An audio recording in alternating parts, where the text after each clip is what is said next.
eu vou resumir rapidamente, assim, a alquimia tem uma metáfora, digamos assim, de um caminho para guiar aqueles que desejam se tornar ouro, ou purificados, ou evoluídos, ou alargados.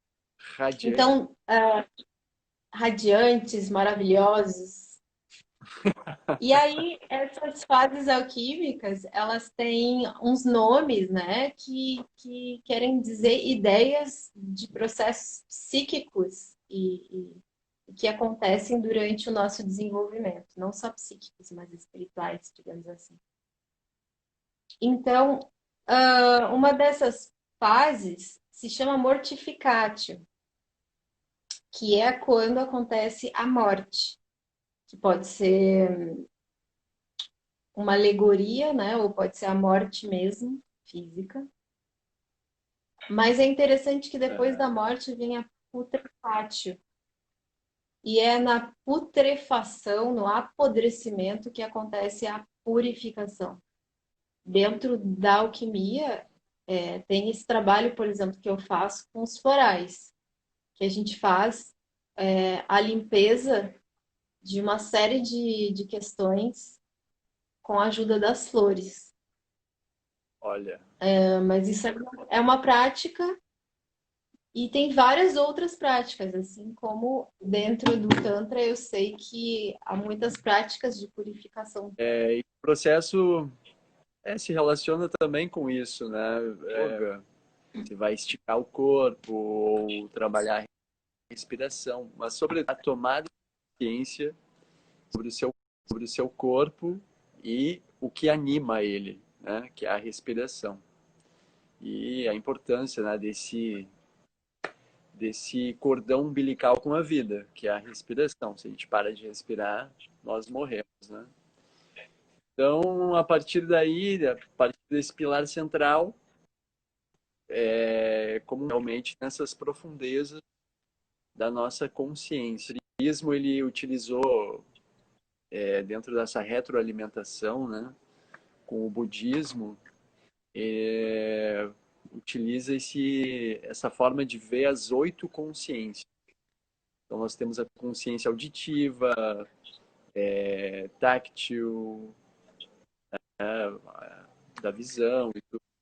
Tem a ver com as impressões que nós e que o quanto elas estão ligadas também ao ego. Então, tem as sensações que vão direto também com esse mental condicionado, né? E a última consciência, a oitava consciência, é o ser, digamos, imaculado. É a consciência pura. E o fluxo de turbilhões da consciência que nasce, né, das percepções. Então, tem até essa frase bastante famosa, né? Penso, logo existo. E acho que foi anteontem, que foi o dia da sanidade mental, alguma coisa assim. E é incrível o quanto tem de gente que tem problemas de sanidade mental por causa disso, né? Por causa dessa máxima, penso, logo existo. Não, você pensa, tudo bem, mas isso são turbilhões que nascem da consciência. Você não é exatamente tudo que você pensa, né? A não ser que você realmente, a partir desses pensamentos, você se identifique e haja de acordo com eles. Então, para que nós tenhamos consciência que há um âmago puro, né? Essa raiz, esse centro, digamos, imaculado, né? Puro, são feitas essas práticas que é um retorno também à espacialidade, né? Então, é um processo de dissolução, forma de Então, sabe o que morte, eu né? estava pensando, né? Divagando aqui sobre as pessoas que estão morrendo e esse tema é recorrente, porque a gente abre o jornal, não sei quantos mortos pelo Covid, né? Sim, Então é como se tivesse todos os dias pipocando na nossa frente tantas pessoas morreram, e o risco aqui batendo na nossa porta, né? E, e aí, sim. pensando nisso, eu comecei a pensar assim nas religiões mais antigas que a gente tem notícia, e o quanto Aham. a morte tinha um papel central e o caminho para se morrer era importante, né? Porque, por exemplo, o livro dos mortos dos egípcios era um guia para morrer, para quando eles escreviam nas lápides, nas paredes das pirâmides, das tumbas, as instruções, porque o que eles pensavam é o seguinte, que quando tu chegava do outro lado, normalmente tu não sabia que estava morto. Alguns levavam dias para entender que estavam mortos, outros ficavam muito tempo submersos nesse estado sem entender o que estava acontecendo.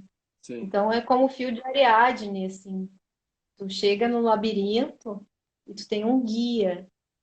O Bardo Todol também é, de certa forma, o livro do Tibetano. Tibetano dos Mortos, é também um guia para que se saiba, se aprenda a como transitar entre a vida e a morte. Tem um tabu sobre falar, né?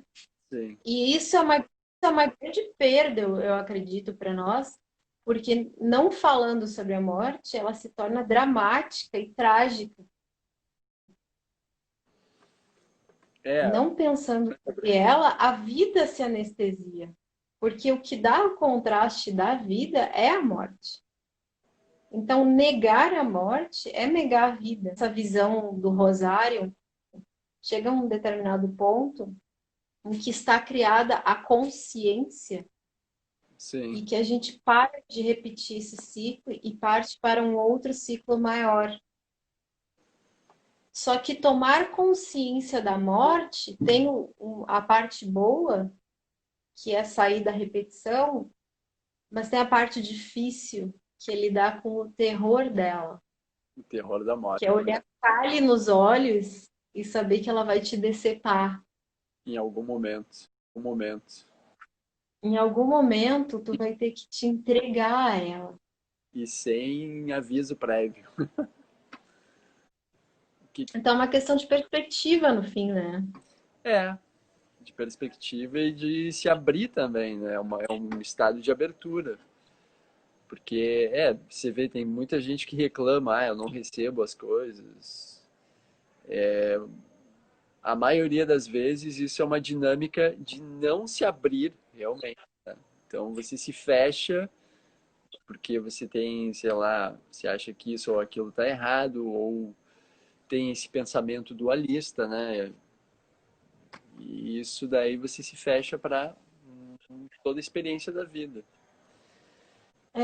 Mas ao mesmo tempo, né, é tão difícil a gente se livrar desses condicionamentos, porque uma parte nossa também, ela luta por uma preservação, e que é importante, ao meu ver, assim, uma certa preservação, não no sentido de fechamento, mas de... Manutenção. Porque faz parte da onde se veio, né? E nesse lugar, além que não há tempo e espaço, tudo pertence. É, Então, o passado também pertence. é, O problema é se alimentar dele. e estar bem resolvido com ele, né? Fazer as pazes. Para fechar, a gente podia falar mais então da criança, assim, porque Sim. como se tornar essa criança divina na vida, né? A gente vai É, gradualmente retomando. No Tantra, através das práticas, né? O Tandava, as micropráticas. Então, isso gradualmente nos leva de volta, né? A esse estado de. É, é até um estado de castidade, né? De beatitude.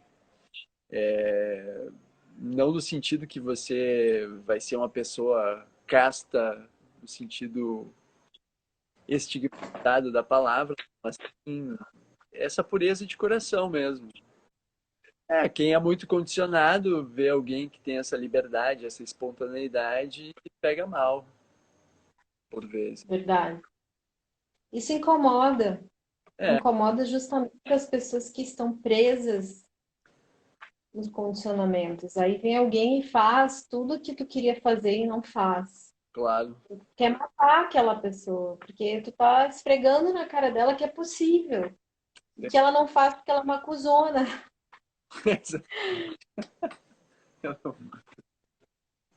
Olha só essa frase, que ótima. O covarde É, é enterrado debaixo da mesma parede contra a qual ele se apoia com medo e angústia.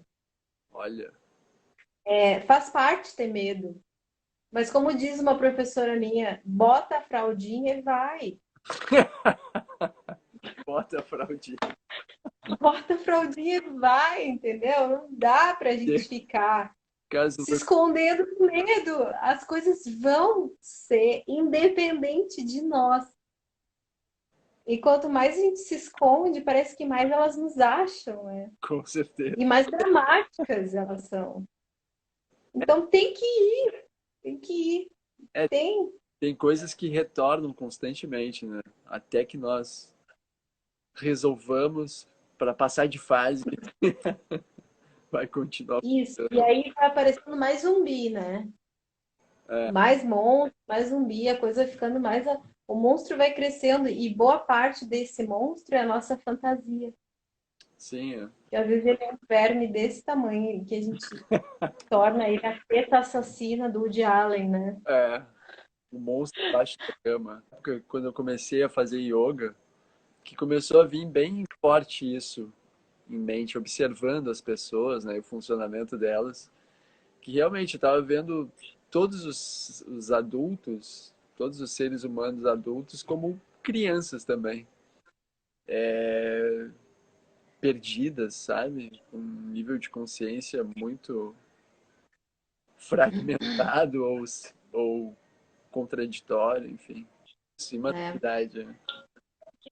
A imaturidade, ela vem muito da gente estar misturado com os outros e não entender quem sou eu e o que eu desejo. Exatamente. A gente está poluído pelos outros. É o quem tu é e o que tu vai fazer. É o que a gente ouve a vida inteira. Tu é fulano de tal e tu vai fazer isso. Vai ser médico, vai ser advogado da família, vai entrar num concurso. Nós somos habitados por tantas projeções sentimentais, sociais, estruturais, né? E realmente essas práticas aí, elas têm também esse objetivo, né, de desestruturar e dissolver tudo isso, né? Para que nessa jornada aí nós realmente possamos descobrir o que reverbera com a gente, né? O que essa criança interior, o que diz para ela no coração, né? E não nas cobranças, nas projeções e nas expectativas da família, dos outros. Acho que o pânico, por exemplo, que está acontecendo muito, ele vem muito daí, Sim, que é a percepção da ausência de controle. é, E aí a gente entra em parafuso e entra em pânico, a a gente sente medo. necessidade Acho. por controle, né? É, só que justamente ela, essa necessidade que nos jogou nessa ilusão, né? Sim, A gente se agarrou ao controle como se a vida dependesse dele. Só que a vida vai além do controle. A vida é a entrega do controle. abdicação, né? Tu vai, tu não tem controle sobre a tua vida e a tua existência, mas tu tem como escolher. E isso é maravilhoso.